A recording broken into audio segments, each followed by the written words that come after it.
long before anyone called her queen, before crowns, before royal robes, before an empire would depend on her courage, there was simply a young girl. A girl who knew loss. A girl who knew silence. A girl who knew what it felt like to lose everything. Her parents were gone. Her childhood changed forever. And in a world that could have broken her, one man stepped forward. His name was Mordecai. He raised her, protected her, loved her as his own daughter. Her Hebrew name was Hadassah, but history would remember her by another name, Esther. Far away, in the heart of Persia, power ruled everything, and no man carried more power than King Xerxes I. For 180 days, the king displayed his greatness. Gold, silver, marble, endless wine, lavish feasts, unmatched wealth. Kings, princes, warriors, nobles, all stood in awe of his power. And in the middle of all that glory, the king made a demand. He called for his queen, Queen Vashti. He wanted her beauty displayed before the crowd. But Vashti refused. The palace fell silent. Pride turned into anger, and by the king's command, the queen was removed. And so, across the empire, a search began for a new queen.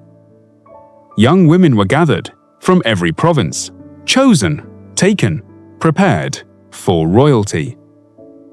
And among them was Esther. Before she left, Mordecai looked into her eyes and said, "Tell no one who you are." And Esther obeyed. For 12 months, she prepared oils, perfumes, training, silence, waiting, watching, learning. While others fought for attention, Esther remained humble. While others chased favor, she carried quiet strength. And when her moment came, the king saw something greater than beauty. He saw grace, wisdom, peace. And he chose her. A crown was placed upon her head, and Esther, the orphan girl, became queen. But outside the palace, God was already moving. At the king's gate, Mordecai overheard a deadly secret. 2 men planning to kill the king. Mordecai warned Esther. Esther warned the king, and the king's life was saved. But the record was forgotten for now. Then another man rose to power. His name was Haman. Proud, powerful, dangerous. When Haman walked, men bowed, heads lowered, voices fell silent.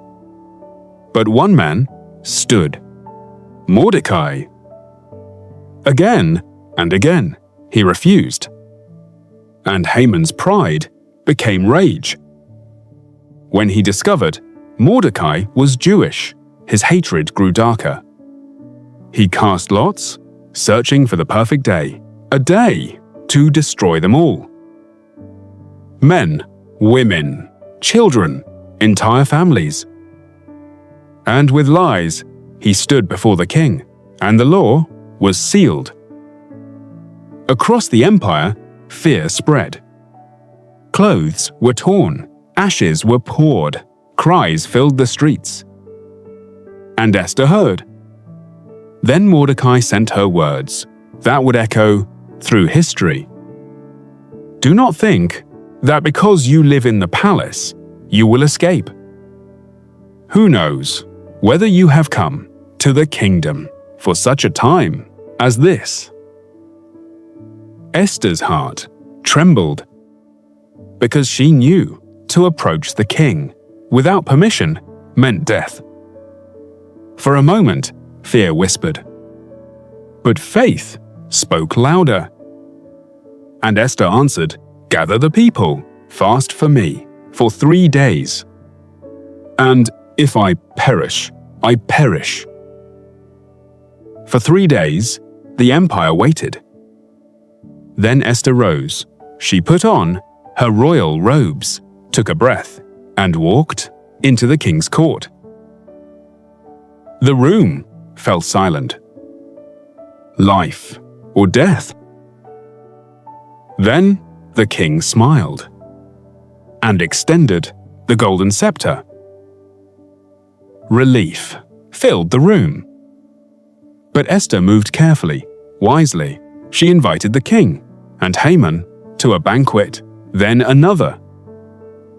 And while the empire slept, the king could not.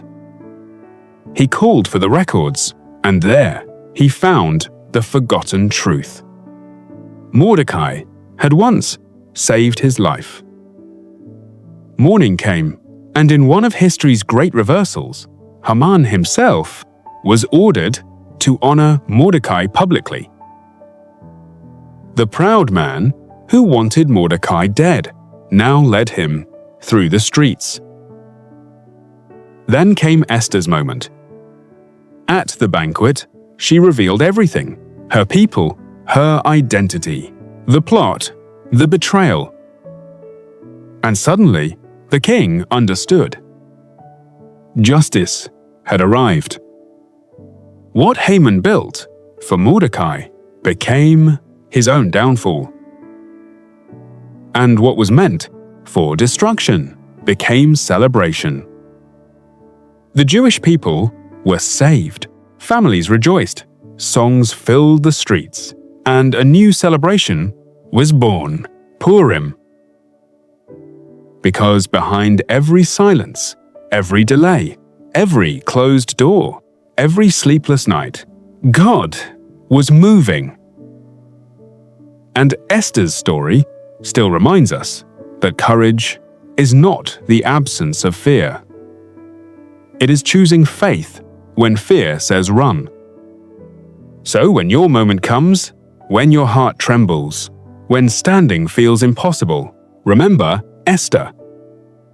Because you may be exactly where you are for such a time as this.